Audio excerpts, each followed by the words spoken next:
Bonjour à toutes, bonjour à tous. Nous voilà déjà dans le deuxième numéro du Petit Journal de la Campagne. Si la semaine dernière nous étions dans le parc de la Boverie, nous voilà aujourd'hui au cœur du parc du Riponnet, endroit peut-être moins connu des Liégeois. Nous sommes à la frontière entre Bénezet et Liège. Et oui, ce paysage ici derrière nous est bien un paysage liégeois. La ville de Liège est riche d'une grande diversité de paysages. Dans le journal de la campagne, aujourd'hui nous commencerons par un dossier consacré à l'alimentation, aux cantines bio et à l'agriculture. Nous enchaînerons avec l'argument Jean-Pierre Graffet, vous verrez de quoi il s'agit. Le coup de cœur sera consacré au parc du Riponnet, vous l'avez deviné, et nous terminerons avec l'agenda. Mais on commence tout de suite dans cette première séquence avec un point sur les finances de Vega. Faire campagne, c'est évidemment quelque chose qui coûte de l'argent et c'est quelque chose de nécessaire. Animer le débat, faire en sorte que la discussion politique puisse être collective et largement partagée, ça demande des outils de diffusion, ça demande de pouvoir imprimer un programme, ça demande de pouvoir imprimer des tracts, etc. Il ne vous a pas échappé que Vega est une petite organisation et nous sommes la seule organisation politique présente dans les élections communales à Liège à ne disposer d'aucun financement public, contrairement à d'autres. Dans ce cadre, il est très clair que nous allons avoir besoin d'aide et nous lançons aujourd'hui un crowdfunding qui va permettre de réaliser, nous l'espérons, les visuels de la campagne. Alors très concrètement, à quoi cet argent va être utilisé? Il va être utilisé principalement à des imprimés. Le petit carnet du programme, un tract général qui sera diffusé à un grand nombre d'exemplaires, quelques affiches, on n'en fera pas beaucoup mais c'est nécessaire d'être présent ne serait-ce que sur les panneaux officiels de la campagne, et puis un certain nombre d'autres éléments comme des locations de salles, comme la réalisation de quelques badges ou des achats divers. Par exemple, on a acheté un micro pour réaliser les vidéos les vidéos de la campagne dont celle-ci fait partie. Alors nous nous engageons à rendre publique l'entièreté des dépenses, et ce, avant l'élection communale. Donc, vous savez que la législation oblige les listes à déposer leurs frais de campagne après. C'est des données qui sont consultables, mais qui sont dans les faits peu consultées. Nous nous engageons à rendre nos dépenses de campagne publiques avant l'élection. Elles sont disponibles sur le site, vous pourrez consulter le détail de tout l'argent que nous avons dépensé pour la campagne. Et dans ce cadre, d'ailleurs, nous appelons à une logique de fair play financier. Le parti écolo a sollicité les autres listes présentes aux élections en leur proposant une logique de respect environnemental, en limitant les impressions, en utilisant du papier recyclé, etc. Toute chose que Vega faisait déjà depuis sa création. Et donc nous souscrivons entièrement à la proposition d'écolo de modérer la consommation de papier, l'utilisation de produits respectueux de l'environnement, etc. Néanmoins, nous ajoutons une deuxième dimension et nous allons proposer aux autres listes, nous venons de proposer aux autres listes un principe de fair play financier. Ce principe de fair play financier consiste en deux choses. D'abord, le fait de ne pas utiliser le fonds fédéraux de financement public issu du niveau fédéral ou régional pour financer une campagne locale. Il est important que tout le monde joue dans le même jeu, soit sur un pied d'égalité, et le financement fédéral n'est pas destiné à financer les campagnes locales. Or, dans les faits, c'est quelque chose qui semble assez acquis, c'est que les partis mettent de l'argent pour financer les campagnes électorales locales. Voilà, nous proposons de renoncer à ce principe. Deuxième chose, nous demandons à toutes les listes candidates aux élections d'appliquer ce même principe de transparence en rendant public leur budget. Nous ne pensons pas que ce budget est illégitime, nous pensons qu'il est normal et souhaitable que les partis politiques puissent dépenser de l'argent pour vous informer, pour faire connaître leurs projets. Néanmoins, il nous semble que vous avez le droit de savoir quels sont les montants qui sont en jeu et de façon aussi à pouvoir comparer ce qui est comparable. Une liste qui va dépenser peut-être 200 000 ou 300 000 euros, forcément sera plus visible de vous qu'une liste qui en dépense 15 000, peut-être 20 000, comme ce sera le cas de Vega pour l'ensemble de sa campagne si tout marche bien. Et donc voilà, on verra ce que seront les réponses. Nous aurons l'occasion d'y revenir ici. Je ne doute pas que le sujet va défrayer la chronique. Dans le dossier aujourd'hui, j'aimerais vous parler d'alimentation. L'alimentation, c'est évidemment un des fondements de la vie humaine, c'est un des enjeux les plus importants aussi dans le projet de société que Vega souhaite défendre.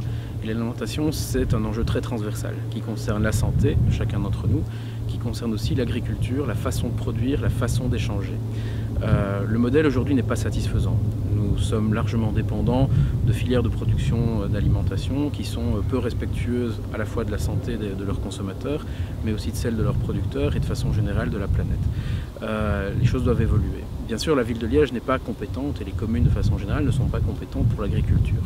Par contre, les communes ont un levier très important en main. C'est celui des repas qu'elles produisent chaque jour, notamment et en particulier dans les écoles, mais aussi dans les hôpitaux, à travers les intercommunales et dans d'autres endroits.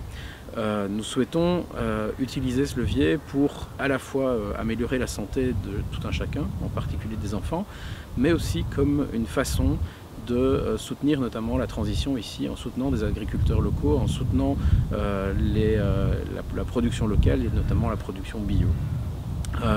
C'est dans ce sens que nous sommes intervenus à plusieurs reprises au cours de la mandature écoulée en vue d'obtenir le passage des cantines scolaires liégeoises au bio et au local. Dans un premier temps, ça a suscité un éclat de rire. Nous expliquions qu'il était possible de financer le surcoût lié au bio par une réduction de la présence des protéines carnées, de la viande, dans l'alimentation, qui est aujourd'hui présente dans tous les repas ou quasiment. Ce à quoi l'échevin Stassard nous avait répondu qu'en fait la viande servie aux enfants était de tellement mauvaise qualité qu'en fait l'économie serait nulle. C'était sans doute une mauvaise réponse parce que cet élément a déclenché une réaction collective, une pétition a suivi et rapidement l'attitude du collège a changé. Et donc depuis le printemps 2016 jusqu'à aujourd'hui, d'importantes avancées ont pu être engrangées à l'initiative de Vega. Nous avons ainsi obtenu des budgets relativement importants pour organiser la transition de l'alimentation vers le bio. Néanmoins, nous restons encore il reste encore beaucoup de chemin à parcourir. L'entièreté de l'alimentation est loin d'être passée au bio et les marchés publics restent organisés d'une façon telle qu'en fait ils sont largement inaccessibles aux agriculteurs locaux, aux producteurs locaux. C'est quelque chose que nous voulons changer.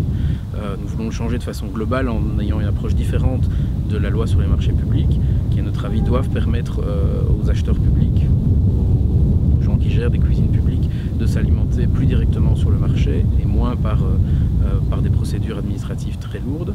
Nous souhaitons aussi réduire la taille des entités qui produisent de la nourriture et l'idéal, l'objectif à terme, c'est d'avoir un cuisinier pour 1, 2, 3 écoles, de retrouver un lien direct entre la production alimentaire et la consommation parce que ici comme dans d'autres mesures, nous défendons une approche systémique des enjeux. L'enjeu n'est pas uniquement un enjeu de santé, comme je l'ai dit, pour les enfants, c'est aussi un enjeu d'éducation à la nourriture, d'éducation à l'art de bien manger. C'est aussi un enjeu de soutien à une transition, au fait que l'agriculture va devoir changer, on va devoir modifier la façon dont on produit. Les intrants chimiques qui sont aujourd'hui présents massivement dans l'agriculture vont devoir être réduits drastiquement, pour ne pas dire supprimés. Et là encore, je pense que nous avons des leviers en main, même si nous ne sommes pas au pouvoir au niveau européen, par exemple, où beaucoup de choses se décident. Nous avons des leviers en main au niveau communal et nous voulons aller dans ce sens. Alors nous proposons aussi de certaines mesures très concrètes, notamment pour aider les agriculteurs à accéder au marché. Un exemple, nous souhaitons la création d'une légumerie. Une légumerie, c'est quoi? C'est un endroit où on prépare les légumes, où on les conditionne pour qu'ils puissent ensuite accéder aux cuisines de collectivités, lesquelles ne sont pas équipées pour traiter des légumes bruts. Et donc ils doivent recevoir des légumes qui sont déjà nettoyés, découpés. Aujourd'hui, la production de légumes conditionnés de cette manière est le monopole ou le quasi-monopole d'acteurs assez importants. Nous voulons que des petits producteurs puissent accéder à un. Nous voulons aussi offrir des solutions aux agriculteurs sur notamment l'abattage des petits animaux, notamment la volaille. Une des propositions de Vega à cet égard, c'est de remettre en service un abattoir mobile qui existe aujourd'hui au niveau de l'intercommunal des abattoirs, qui n'est pas utilisé et qui pourrait faire tourner dans les fermes en offrant une solution d'abattage au niveau local sans obliger les agriculteurs à déplacer leurs animaux sur de longues distances. Bref, il y a de nombreuses propositions très concrètes qui existent, on a des outils pour le faire et tout en conservant la modestie du fait que ces changements seront largement globaux et nous ne pourrons y contribuer que partiellement, nous voulons mettre tout en œuvre pour que la ville de Liège et les autres communes de l'agglomération fassent tout en vue de cette transition. Pour cette troisième séquence du petit journal de la campagne, on est descendu dans la vallée. On était tout à l'heure là au-dessus, sur le Riponnet, sur les hauteurs. Nous voilà maintenant à Angleur, à proximité du confluent de l'Ourthe et de la Vesdre. Et le bruit est assourdissant, on ne s'entend pas. Il y a énormément de voitures. J'ai voulu vous emmener ici pour vous parler de l'argument Jean-Pierre Graffé. savez c'est quoi l'argument Jean-Pierre Graffet? C'est cet argument qui dit « Mais vous aussi vous l'utilisez, le tunnel de Cointe », dit Jean-Pierre Graffet. Eh ben oui, nous aussi on utilise le tunnel de Cointe. Forcément on n'a pas le choix. Forcément on a investi l'argent dans l'autoroute. Forcément on a investi l'argent dans le développement à outrance du routier et il n'y a pas de réseau de transport en commun viable à Liège. Bon, je ne veux pas relancer le débat du tunnel de Cointe ici. Ce que je veux dire, c'est que très souvent en politique, on mise sur l'exemplarité individuelle plutôt que sur les choix collectifs. Or, les grands choix, ils sont collectifs. Le fait de dépenser de l'argent à construire une ligne de train ou une autoroute, ça conditionne les comportements de chacun d'entre nous. Parce que nous devons bien nous déplacer, parce que nous devons bien utiliser les outils qui existent. Et donc, il faut faire gaffe dans le débat politique quand vous entendez cet argument. Vous proposez quelque chose et puis immédiatement on vous dit « Mais est-ce que vous le faites ?» Vega propose la traction chevaline, le retour de la traction chevaline dans les services communaux. Ça a plein d'avantages, ça permet de réduire l'empreinte carbone, ça recrée de la convivialité en rue, ça a 1000 avantages. D'ailleurs beaucoup de villes le font. Plein de gens répondent « Mais quoi, vous allez venir en cheval au conseil communal, monsieur Schreur ?» Bah peut-être pas. Peut-être que c'est pas encore possible, peut-être que c'est pas d'actualité. Ce que je veux dire par là, c'est que soyez attentifs à ne jamais perdre de vue la dimension collective et résistez aux arguments de type Tina, there is no alternative. S'il y a des alternatives, choisir de dépenser l'argent public d'une manière ou d'une autre, c'est un choix collectif et c'est un choix qui va orienter beaucoup de choses. Et c'est l'enjeu notamment du débat de l'autoroute CHB qui aujourd'hui est sur la table. L'autoroute CHB que tous les partis traditionnels défendent, que même Écolo a défendu quand il était au gouvernement, c'est 500 millions d'euros au bas mot pour construire une nouvelle rocade autoroutière. Avec les effets qu'on connaît, poursuite de l'étalement urbain, accroissement du trafic automobile en vertu du fameux effet rebond. Et cet argent, évidemment, il pourrait être utilisé autrement. C'est ce que Vega défend depuis toujours en disant ces 500 millions d'euros, si on les a, utilisons-les plutôt pour développer une offre globale de transport en commun à l'échelle de l'agglo et particulièrement dans les zones qui sont concernées par CHB où effectivement il y a des problèmes de mobilité. Et cessons de nous focaliser sur des comportements individuels, essayons de penser des évolutions collectives ensemble. C'est comme ça qu'on va transformer la vie, la société, rendre le monde meilleur et lutter contre le changement climatique. Du petit journal de la campagne, j'ai eu envie de le consacrer au parc du Riponnet et plus précisément au mouvement citoyen associatif qui a porté cette idée de parc du Riponnet. Si l'idée vient à l'origine de la SBL Urbagora qui avait publié une étude en 2014 conceptualisant l'idée, elle n'a pu prendre corps et s'implanter dans l'idée collective qu'à travers un travail associatif très important et même impressionnant qui a été réalisé par la plateforme de Riponnet et par d'autres associations qui ont porté cette idée. Alors, à l'origine, le mouvement naît de la lutte, de la résistance contre un projet immobilier complètement démesuré qui devait prendre place ici, derrière moi, sur les terres agricoles que vous voyez ici. Pas moins de 35 hectares étaient concernés par un projet de lotissement d'un autre âge, un projet emblématique de tout ce qu'il ne faut plus faire aujourd'hui en termes d'aménagement du territoire, en termes de mobilité, un projet monofonctionnel, éloigné des transports publics dans lequel n'importe quel acte de la vie quotidienne aurait nécessité de prendre sa voiture. Ce projet aujourd'hui a été, semble-t-il, repoussé, même si le promoteur n'a pas sans doute dit son dernier mot. Mais surtout, un consensus politique s'est formé. La conférence des bourgmestres, présidée par Willy de Meyer, a pris une position unanime en annonçant son intention de mettre en œuvre le parc du Riponnet. Et ça fait suite évidemment à un long travail qui a précédé, dans lequel, à travers des visites, des journées ouvertes au public, à travers un gros travail de démarchage vis-à-vis des élus, les militants du Riponnet ont pu imposer petit à petit cette idée, ce dont je me réjouis. Alors Vega a joué un rôle dans ce dossier puisque nous avons été à l'origine d'une position unanime de 3 conseils communaux, des 3 conseils communaux concernés, ceux de Bénezet, de Chaudfontaine et de Liège, qui ont tous 3 voté des textes légèrement différents mais d'une substance similaire, disant leur intention de protéger l'espace du Riponnet, c'est-à-dire non plus seulement 35 hectares de terres agricoles menacées ici, mais bien 300 hectares qui forment un énorme poumon vert dans un milieu urbain relativement dense, entre Grivnier, entre Romsey, entre Bénezet, Vaux-sous-Chèvremont, des quartiers qui ont besoin de cet espace de respiration. Mais le parc du Riponnet se conçoit à l'échelle métropolitaine. C'est un espace de respiration pour la ville entière, dans lequel on pourrait imaginer des fonctions diverses, notamment des fonctions de maraîchage, de production agricole de proximité, sans doute aussi des fonctions de loisirs, de chemins de promenade, etc. Et donc le Riponnet, c'est une des grandes victoires de Vega au cours de la législature écoulée, une victoire qui concrétise un énorme travail associatif, ai-je dit. Donc il va être très important au cours de la législature qui vient de concrétiser la réalisation de ce parc du Riponnet, de transformer l'intention en fait, notamment à travers la création d'une fondation qui, à notre avis, devrait gérer ce parc du Riponnet, associant les communes concernées et les associations de citoyens, dans une perspective, disons, de gestion des communs. Le parc du Riponnet doit être conçu comme un commun, un common, et nous espérons que ça sera possible, et c'est une des raisons pour lesquelles nous espérons être présents de façon significative dans le prochain conseil communal de Liège. La dernière séquence du petit journal de la campagne, vous le savez déjà, c'est l'agenda. Alors l'agenda commence déjà à fortement se remplir pour le mois de septembre. Une série de débats arrivent auxquels nous sommes invités, certains autres auxquels nous ne sommes pas invités.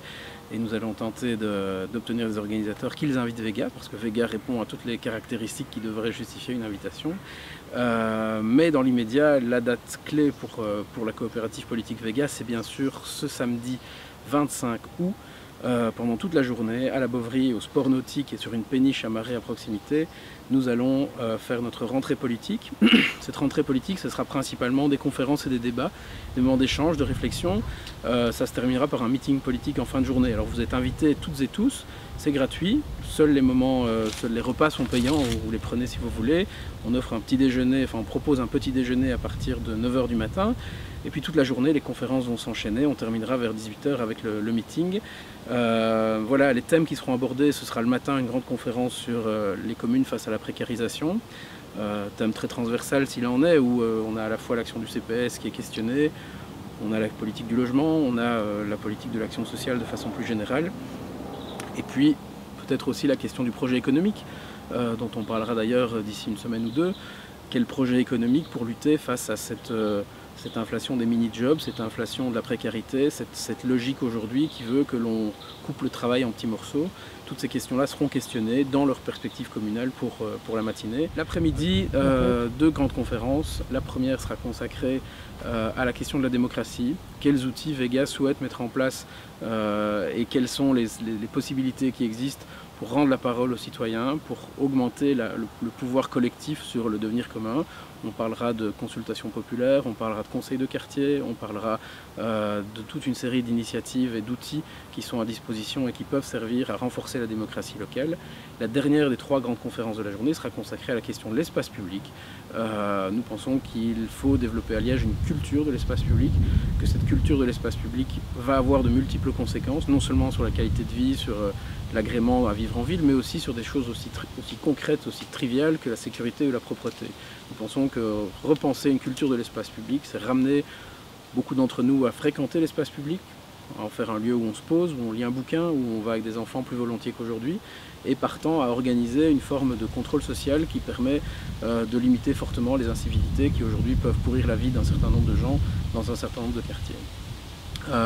En outre, au-delà de ces trois conférences, nous aurons 6 moments thématiques qui seront plutôt des interpellations d'acteurs de la société civile qui viendront dire ce qu'ils attendent d'une action politique communale et nous tâcherons de leur répondre. Et donc les thématiques seront abordées seront notamment le genre, la question des femmes dans la ville, la question de l'agriculture, la question du vélo, la question des psychotropes. Toutes ces questions seront abordées ce samedi. Je vous invite à venir, à simplement passer au moment qui vous convient. Le programme est disponible en ligne. Venez voir, venez parler avec nous. Les affiches de la campagne seront également disponibles ce samedi. C'est l'occasion de repartir avec une affiche, peut-être aussi pourquoi pas, de proposer de donner un coup de main. On a besoin de chacun d'entre vous. Les 2 mois qui s'annoncent vont être longs. Nous sommes donc à 8 semaines de l'échéance. Et nous espérons que la dynamique qui a commencé à prendre va se poursuivre dans les prochains jours. Voilà, je vous remercie, je vous donne rendez-vous la semaine prochaine. N'oubliez pas les petits pouces bleus en dessous de la vidéo si vous êtes sur YouTube. Et puis venez faire un tour dans le Riponnet, cet endroit est magnifique. Jusqu'à présent, il est préservé. Bientôt, peut-être, on aura des chemins de promenade qui permettront d'y circuler plus facilement. Mais voilà, les biens communs, il faut les défendre si on veut qu'ils vivent. Et le Riponnet est un bien commun de tous les Liégeois et on espère qu'il le restera longtemps.